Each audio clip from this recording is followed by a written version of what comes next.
Trey, let's actually start with you here. First offensive player that you're really looking forward to seeing how they shine in 2023, and a guy that you wrote about in SMU quarterback Preston Stone.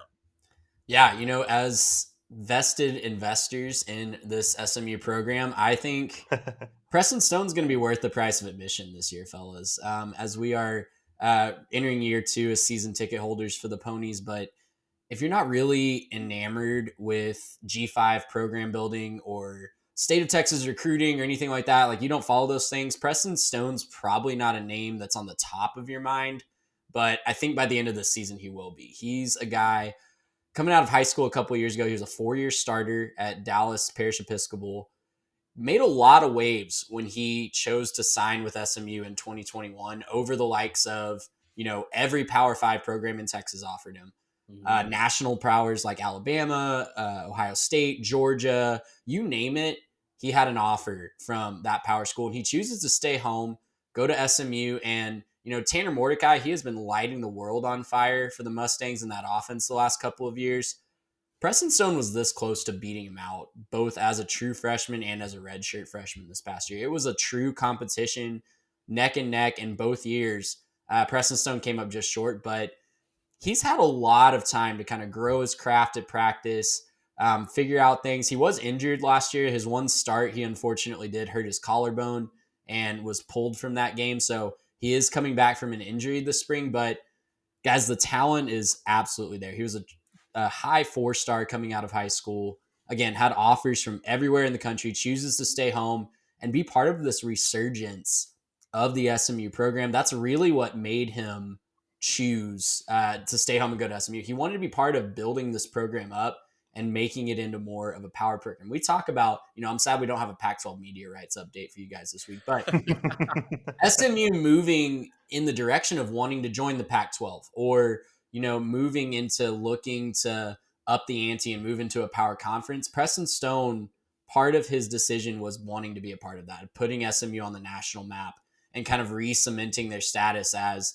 not just a regional G5 power here in Texas, but competing for more things like New Year's Six Bowls, like maybe even the college football playoff in a couple of years when it's expanded. So I'm really excited to see what he can do. And in the writing about him, it's really clear to see why he is a breakout candidate. We talk about the talent. We talk about the natural ability. He showed it on the field in spurts last year. He kind of got some mop-up duty, and he also got one start with Tanner Mordecai injured.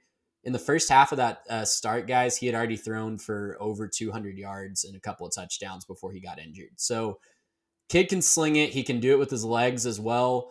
I'm really personally excited to see how Rhett Lashley uses him as a true dual threat quarterback. The last guy that he had as a dual threat quarterback, you guys might remember him, De'Aaron King. He put up video game numbers in this offense, throwing for Yes, he over did. 3,000, running for about 800 or 900. So I'm really, really excited to see how he does in this offense that's built for just video game numbers for the quarterback. You saw Tanner Mordecai put up ungodly numbers through for 8 touchdowns in one game last year against the Houston Cougars. So Preston Stone, guys, he has all the talent in the world. They are handing him the keys to the Ferrari in this offense. And I think he's going to rise to the occasion. I think we're going to be talking about him as one of the best, if not the best G5 quarterbacks in the country by the end of the season. As an SMU season ticket holder, you might get a letter from the athletic department for handing him a keys to a Ferrari, not a Ford Mustang. Yeah. I think what is the official? Yeah, whatever the official car of SMU. I was gonna say I handing think him they the probably keys. expect this to be more on brand than that. So It is Highland Park apologies. though, so it's got to be a Ferrari or a Maserati or a Tesla. I don't know, some luxury vehicle. That's right. I'm excited to watch him. I think he's a big part of why, like you mentioned, we renewed our sponsorship of SMU athletics. We placed more hard-earned American coinage in their pockets, and it's going to be a lot of fun to go out and see what he can do. That offense should be a blast. I think the big question for SMU is, does anybody decide to suit up on the defensive side of the ball? It didn't look like it last year, and you need to score 50 plus if you're going to win with the way that SMU played defense last year. But yeah, if Preston can become something special, what an awesome story that would that would be, I think he would command a lot of national headlines. Well, and he's going to have a lot of help. It's not going to just have to be him in his first year as a full-time starter. I don't want to make this the SMU hour, but I will, plug them for their ability to recruit, because Mm-hmm. not only have they gotten a lot of really talented guys locally, reached out to Lashley's Florida connections, gotten a few players from there. They had the number 10 transfer portal class in the It's entire loaded. country this year. Absolutely loaded. They brought in 17 or 18 guys, most of those from Power 5 schools.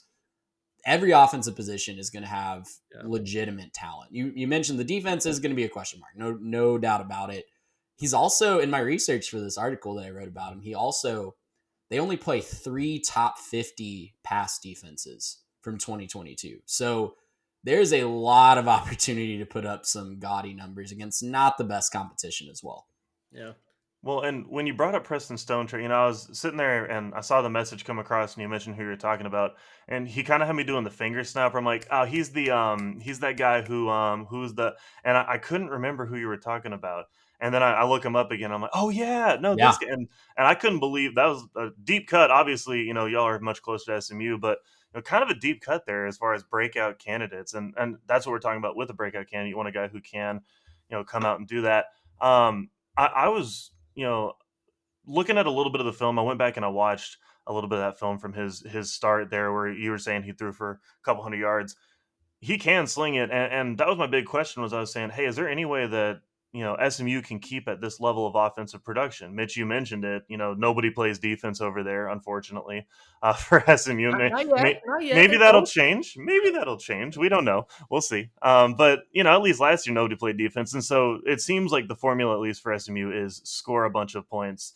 And hope that you can get just enough out of your defense. I was thinking about that, and I was looking at what he has. He certainly has all the tools to keep that going. I'm really curious to see what he can do at keeping his composure over a full schedule. Obviously, maybe not the highest level of competition in high school, and certainly not a poor level of competition, but not the highest level that you maybe expect out of several of these top tier quarterbacks like that. But I think if he's even a top 3, top 5 G5 quarterback, I think that's a huge move in the right direction for SMU, who, you're right, is looking to maybe make a move into the Pac-12 and be a part of that media saga. But again, we're just trying to drop the Pac-12 media rights in everywhere we can, right? Because that's what you guys want to talk about, apparently.